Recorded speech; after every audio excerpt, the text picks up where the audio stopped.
দর্শক সালাম এবং শুভেচ্ছা হলো। আপনাদের সাথে আমি আতিক রহমান পূর্ণিয়া এমন একটা বিষয় নিয়ে আপনাদের সামনে আলোচনা করতে বসছি, যা বাংলাদেশের সংবাদপত্রের ইতিহাসে নেক্কারজনক, কলঙ্কজনক এক নতুন অধ্যায়ের রূপ আমাদের সামনে উন্মোচন হয়েছে। এবং আমরা দেখতে পাচ্ছি একটা সরকার, যে সরকারের কোনো জনভিত্তি নেই, জনসমর্থনের দিক থেকে দ্রুততম সময়ে তারা কেবল নিচ দিকেই নামছে এবং একটি অংশকে তারা পেশি শক্তি ভেবে দেশকে যাচ্ছে তাই ভাবে চালানোর শেষ মুহূর্তে এসে মরণ কামড় দিয়ে বসেছে।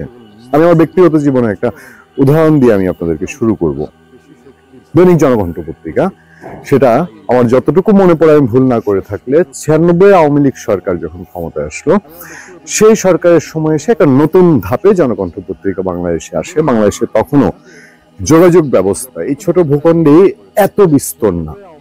জনকণ্ঠ একটা বাণিজ্যিক সুবিধা নেয়, সে সারা বাংলাদেশের 4টি জায়গা থেকে একসাথে পত্রিকা প্রকাশ শুরু করে এবং খুব দ্রুততম সময়ে মানুষের কাছে পত্রিকা পৌঁছায়। আমরা আমাদের ছোটবেলায় দেখেছি, আমি যে মফস্বল শহরের মানুষ, নেত্রকোনার মোহনগঞ্জ, সেখানে দৈনিক পত্রিকা যেত 11টি মাত্র, মানে 11 কপি পত্রিকা যেত, 11 জন মানুষ পত্রিকা রাখতো এবং সেই পত্রিকা পাওয়ার জন্য অপেক্ষা করতে হতো।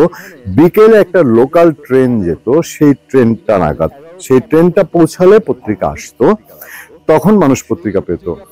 প্রায় মাসে 2-4-10 বার ওই ট্রেনটা কখনো কখনো গন্তব্যে পৌঁছতো না, ওই দিন ক্যান্সেল হয়ে যেত, দুর্ঘটনায় পড়তো, তখন মানুষ পত্রিকা দেখতো না। আমার নানার বাড়ি যে এলাকায়, কিশোরগঞ্জের অষ্টগ্রামে, সেখানে পত্রিকা পাওয়া যেত একটা সময়, ছোটবেলা আমি দেখেছি, পরের দিন আজকের পত্রিকাটা তারপর দিন। কারণ আজকের পত্রিকা আজকের দিনের লঞ্চটা যখন ভৈরব বা কলিয়ারচর থেকে ছাড়ে, তখন পত্রিকা লঞ্চ ধরতে পারে না, পরের দিনের পত্রিকাটা লঞ্চ ধরতে পারতো। ওই উপজেলা এতই প্রত্যন্ত রিমোট, তখন পরের দিন পেত। সেই সময় জনকণ্ঠ, তারা যখন দেশের 4 জায়গা থেকে পত্রিকা ছাপায়, ব্যাপক তাদের একটা প্রসার ঘটে। এই পত্রিকা 96 আওয়ামী লীগ গভর্নমেন্টের সময় অনেকটা অবস্থা ধারণ করলো। তারা সরাসরি ওই আওয়ামী লীগ সরকারের বিভিন্ন বিজ্ঞাপন সুবিধা নিয়ে অনেকটা সিচুয়েশন। আমার একজন চাচা, তিনি, তার বাসায় আমার থাকা হতো। চাচা 96 আওয়ামী লীগ শাসনামলটা পুরোটা তিনি দৈনিক জনকণ্ঠ পড়তেন। 2001-এর নির্বাচনের আগে জনকণ্ঠ এমন একটা আবহ তার লেখালেখিতে শুরু করলো যে আওয়ামী লীগ প্রায় 200-250 আসন পেয়ে তারা নেক্সট ক্ষমতায় যাচ্ছে। এবং চাচা জনকণ্ঠের বাইরে আর কিছু বুঝেন না, উনি প্রায় তার জীবনে হাদিসের সমান্তরাল হচ্ছে জনকণ্ঠ। এবং যথারীতি 2001-এর নির্বাচনে আওয়ামী লীগ যখন ডাব্বা মারলো, তখন তিনি হার্ট অ্যাটাক করলেন। আমি সারা জীবন দোষী যে তার এই হার্ট অ্যাটাকের কারণ হচ্ছে দৈনিক জনকণ্ঠ। সে তার মাথার মধ্যে ঢুকিয়ে দিয়েছিল যে আওয়ামী লীগ ক্ষমতায় আসবে, চাচাও সেই আবহে ছিল, কিন্তু আর হলো না। একটা পত্রিকার এই পরিমাণ পাপের বোঝা আছে, এটা অস্বীকার করার কোনো উপায় নেই। মানের দিক থেকে দৈনিক জনকণ্ঠ শুধু গল্পই লিখছে, এতে কোনো রকম কোনো আপত্তি নেই, কিন্তু বিষয়টা হচ্ছে ভিন্ন জায়গায়। আপনি এটার বিচার কি? এটার বিচার আইনের মাধ্যমে আপনি বন্ধ করতে পারেন পত্রিকা। এটার বিচার আপনি প্রেস কাউন্সিলের মাধ্যমে ওই স্পেসিফিক সাংবাদিকদের আপনি শাস্তি দিতে পারেন। এটার বিচার আপনি মালিককে কাঠগড়ায় আনতে পারেন। এটার বিচার মালিককে আপনি জরিমানা করতে পারেন। এটার বিচার আপনি মানহানির মামলা করতে পারেন, অনেক কিছু করতে পারেন। কিন্তু এই সরকারের সময় কি দেখা গেল? যেরকম আওয়ামী লীগ কার্যালয় দখল হয়, যেমন বিভিন্ন মানুষের বাড়িঘর দখল হয়, ঠিক দৈনিক জনকণ্ঠ, ইস্কাটনে ঢাকার জনকণ্ঠ ভবন, ওই গ্লোব জনকণ্ঠের অসংখ্য প্রতিষ্ঠান ওখানে আছে। অপরাধটা কি? অপরাধের শুরু চিন্তা করেন এইবার। অপরাধের শুরু হলো 1 আগস্ট। দৈনিক জনকণ্ঠ আওয়ামী লীগ পন্থী, এতে কারো কোনো ডাউট নাই। তারা শোকের মাস হিসেবে আগস্ট মাস, আমি এই আলোচনায় যাব, আগস্ট মাস হিসেবে তারা কালো ব্যানার করেছে। বাংলাদেশের প্রতিষ্ঠাতা ফাউন্ডার বঙ্গবন্ধু শেখ মুজিবুর রহমানের মৃত্যুর মাস। এখনো বাংলাদেশে অসংখ্য মানুষ এই কথাটি চিন্তা করে তারা শোকাহত হয়। কালো ব্যানার করেছে, হাতে লেগেছে ওই লাললাদের। লাললা বলে হাই হাই, এ তো ফেসিবাদীর বসে। পরের দিন জোর করে ওই জনকণ্ঠেই চাকরি করা কিছু লোক আবার এটাকে লাল ব্যানার করেছে, কারণ তারা আগস্টে এসে জুলাই দেখে চোখে, আনলে তো ধান্দা পানি পেটে পড়ছে না, ধান্দার জন্য নতুন একটা তৈরি করেছে লাল ব্যানার। আমরা সাদাকে সাদা বলতে বলি, কালোকে কালো বলতে বলি। ওরা কালোকেও লাল দেখে, ওরা হলুদকেও লাল দেখে, সবুজকেও লাল দেখে, সবকিছুর মধ্যে জুলাই বানিয়ে দেয়। জুলাই জুলাই জুলাই জুলাই বলতে বলতে 1 বছরে কষ্টে ফেলেছে। আমরা অসংখ্য কন্টেন্টে, অসংখ্য আলোচনায় আপনাদেরকে বলেছি, আওয়ামী লীগ শোকের মাস আগস্টকে এমন বেশিভাবে উদযাপনের চেষ্টা করেছে, এমন বেশিভাবে চাপিয়ে দিয়েছে।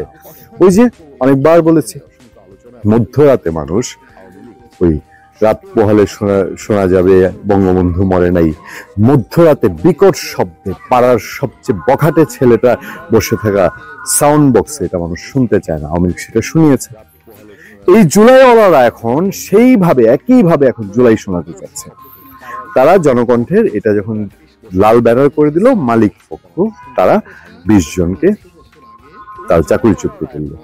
মালিকের সেটুকু রাইট আছে, এবং মালিক তার এথিক্স বলে দিয়েছে যে আমি আগস্ট বলো, আওয়ামী লীগ বলো, আমি সেটাই করতে চাই। দেখেন, এই সরকারের সময় এসে তারা এইটাকে কালো ব্যানার করেছে। আমি তো বলবো তার সমস্ত অপরাধ ক্ষমা করে দেওয়া উচিত, যে এই সাহসটা জনকণ্ঠের মালিক দেখিয়েছে। সহ্য হয়নি জানেন কি? এখন শেখ হাসিনার চেয়েও তাদের সবচেয়ে বড় ভয় শেখ মুজিবুর রহমান। কারণ এই লোকটা বাংলাদেশ ফাউন্ডার, এই লোকটার জীবন যে ত্যাগের, এইটা যদি শেখ মুজিবুর রহমানের নাম যতদিন থাকবে ততদিন আওয়ামী লীগ মুছে ফেলা যাবে না। এটা তারা বুঝে গেছে, বুঝে গিয়ে জনকণ্ঠে হাত দিয়েছে। একেবারে সর্বদলীয় ঐক্য গঠন করে মোটামুটি এখন পর্যন্ত যা জানা যায়, এই সংস্থার ভেতরে লুকিয়ে থাকা জামাতের মানে শিবিরের, এনসিপির সবচেয়ে বেশি নাম আসছে জয়নুল আবদিন শিশির, এনসিপির সিনিয়র সদস্য সচিব সম্ভবত, তারপর ছাত্রদল মানে বিএনপি ঘরানার লোকজন আছে, তারা মিলে এটার পুরো সম্পাদকীয় লাইনই বদলে দিয়েছে। সম্পাদক আর নাই, ওখানে সম্পাদক মন্ডলী করেছে, 6 জন মিলে নাকি পত্রিকা চালাবে।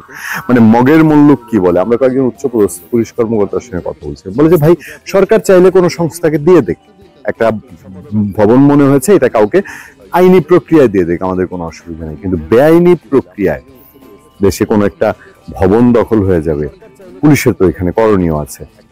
জনকণ্ঠ পত্রিকা দখল করে নিল।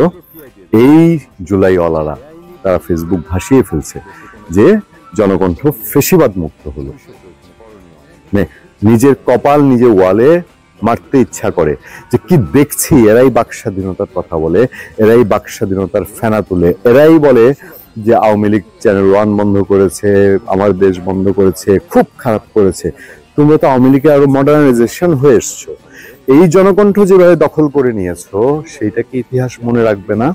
আওয়ামী লীগের যদি বিচার হয়ে থাকে, আওয়ামী লীগের যদি শাস্তি অন্যভাবে হয়ে থাকে, আমার দেশ চ্যানেল 1 বা অন্যান্য চ্যানেল, ইসলামিক টিভি বা দিগন্ত টিভি বন্ধের মাধ্যমে এই এক জনকণ্ঠে যে ন্যাক্কারজনক ওপেন সমাজে সংবাদপত্রের উপরে হাত দেয়া যে শক্তি আছে বলে একজন সাবেক সেনা কর্মকর্তার নাম আসছে, আমি তার সম্পর্কে আজকে আর কিছু বললাম না।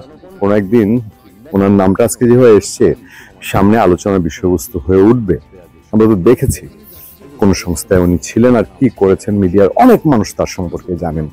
যাই হোক, জনকণ্ঠের এই নেক্কারজনক ঘটনা সাংবাদিক মহলকে নতুন করে ভাবতে শেখাচ্ছে, যে ভাবতে শুরু করেছে সাংবাদিক মহল যে এভাবে আর কতদিন। ভালো থাকবেন, সুস্থ থাকবেন। আপনাদের সাথে আমি আতিক রহমান, পূর্ণিয়া।